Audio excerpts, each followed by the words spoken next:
Hi friends, and welcome to yet another episode in Dr. Poonam's blog, and again on constipation, since this is a series of constipation.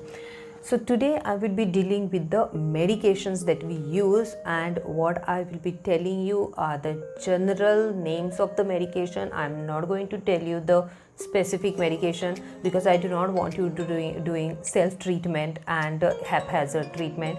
You may harm the baby. So remember, this information is only and only for parent education. I am not trying to make any of you parents a doctor by sharing this knowledge, because to become a doctor we have to learn too many things. I am learning since 1999. I'm still learning, okay, and we never say that I've completed my study. We are still learning. So just by knowing a little bit of information, no one becomes a doctor and expert in treating someone else. So please see to it that you use this information as a counseling for you, and you use this information as just information for you and not for treatment of the child. The treatment will be done by your doctor. This information is only going to help you in understanding why you're doing the treatment. So today's part is about the medications. So today we are going to deal with the disinfection, like how do we help the baby remove that all hard stool from the intestine.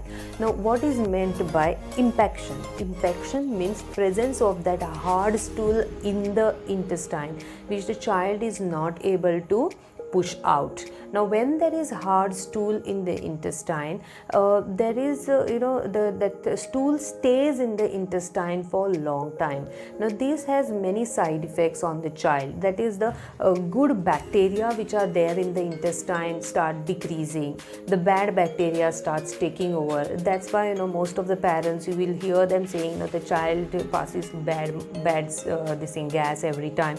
Why is it? Because the motions there are sitting for so long. What else you expect? Okay, the bacteria are changing over there. Secondly, the blood which is being supplied in this intestine, there is a regular blood supply, and this blood takes up the nutrients which are absorbed from the food that we eat. The nutrients it is taking out. Okay, this blood is sucking that nutrient and taking it to the rest of the body. Now when it comes to the stagnated stools, the toxins that are released by the stool are also being picked up by this in various blood vessels and are again circulated in the body. So if you see any person who is constipated, especially in adults, you will make out the facial expressions are always down. They do not have a glowing skin. They're very dull. Okay, so that's because of this constipation most of the time. Not that all who are constipated are having this, because when you reach at a stage of constipation wherein you're not passing motion for weeks together, this is what will happen. And what is important in this is again your physical exercise, your eating habit, your lifestyle, your sleeping pattern, your eating pattern. Everything is very important. Today we are going to deal about the disinfection. The disinfection is very important if you want the whole treatment of constipation to work, because if the stools do not come out, the hard stools do not come out of the intestine, the bowel is not ready for that transit time. What we mean by transit time is anything which goes on in from a pipe has to come out from the pipe, right? Now if something doesn't come out from the pipe, then the pipe is getting blocked.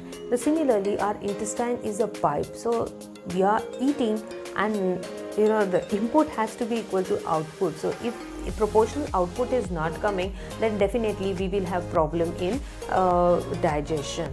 These are the children who will not eat properly. They would not want to eat because they have not passed motions. The intestine is not ready to take more food. So that disinfection is very, very important. Now disinfection is done in two ways. One is oral, that is the medications can be given by mouth. This is what we prefer in kids. The second is rectal, that is from the bottom.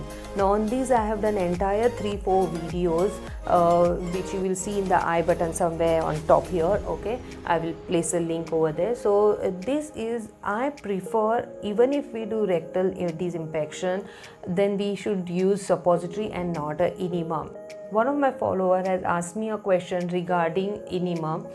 Mind you, I never try to give enema for child because it's a very big psychological trauma for the child to give the enema. We try to see that as much as possible we can manage with suppository and the oral disinfection. Now coming to oral disinfection. Now what happens in oral disinfection is there are a variety of medications which are available. So earlier in past they used to use mineral oils and paraffin. So if any one of you have taken that, you must be knowing how difficult it is to gulp that mineral oil and that paraffin. Okay, the child just doesn't take it. And milk of magnesia is another thing. Now both this mineral oil and milk of magnesia can be given for children who are more than 1 year. But with milk of magnesia, sometimes because of overdosing, there is always a problem of magnesium toxicity. Okay, so we usually do not, these are almost absolute now, we do not use them in children because the most important problem is children taking it in, they're just not ready to gulp it. Recently, the treatment of constipation is totally revolutionized by this one drug called PEG 3350, which is called polyethylene glycol 3350.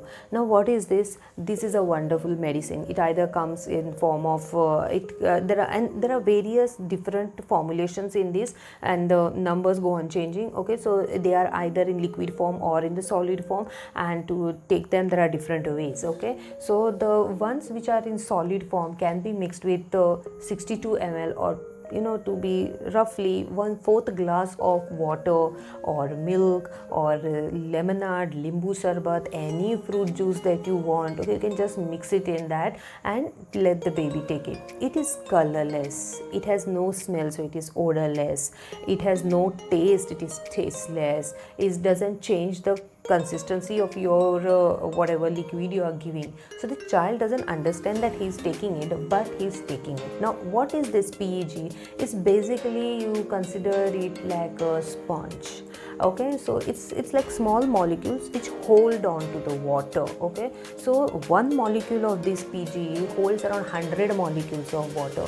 So that means if I give that PEG in the decided or the destined dose, that is the dose that is important for the child, it will hold on that much of water in the intestine, because all these medications which are given in constipation are not absorbed. None of them are absorbed. They stay in the intestine.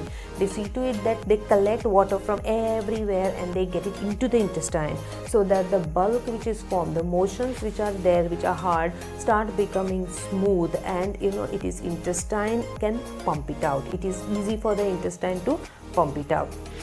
So this PEG is something like a sponge. You just keep the sponge somewhere, a thin little sponge somewhere. Okay, or nowadays you must have seen this one tissue paper which you get like a roll.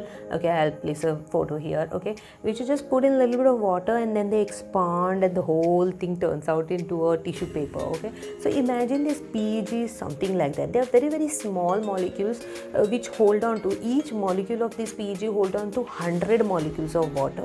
So when this goes in the intestine, it will try to pick up all the water from everywhere and try to make bulk in the intestine, so that the intestine is able to pass it. Plus it will, in the process, it will make those stools softer.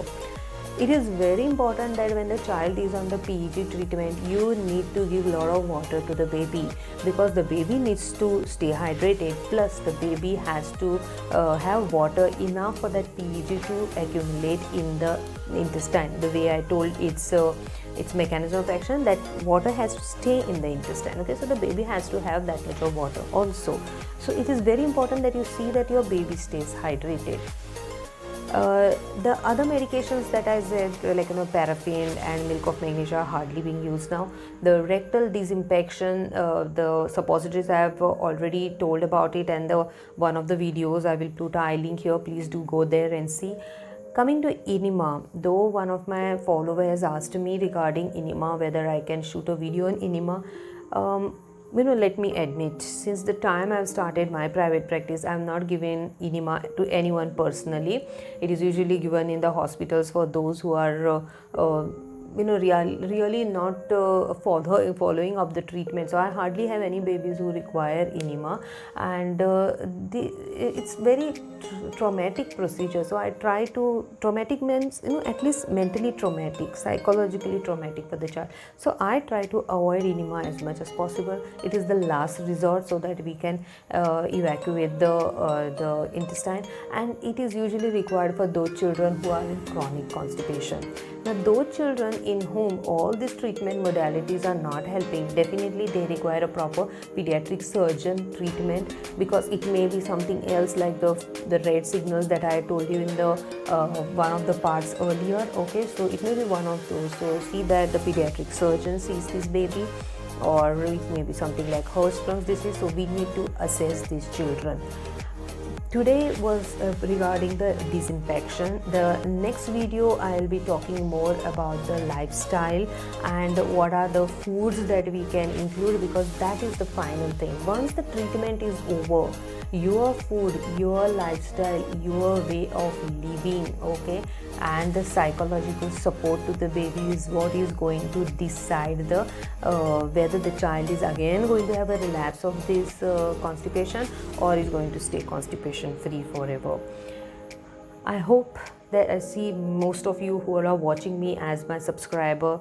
I want to come on live on YouTube as soon as possible. That is possible only if you give me 1,000 subscribers. Okay, so see to it that you subscribe to this and you share this information as much as possible with all the parents. See all other videos which are there in the constipation series, and in another few lectures I think my constipation series will get over. If you have any other queries, please mention that in the comment section. Write hashtag Dr. Poonam's Vlog and write your query. Maybe I can come up with a Q&A session once this series is over. Whatever is the question that you have, if anyone wants answer for a problem in their baby, please do not ask it in the public forum. You have a teleconsult facility, it's there, the link is there in the description section below. See to it that we maintain the confidentiality of the treatment, so do not write it in the public forum. The common problems, common questionnaires, or certain things like okay, how is this work, how does this work, or how does this problem come up, or some question of that sort which is general and you feel more parents are going to be helped with this question, please ask it. And as it is, I will answer only those questions which wherein I feel yes, more 100 or 200 or 1000 parents will be helped with this question. I will take up that question. Thank you.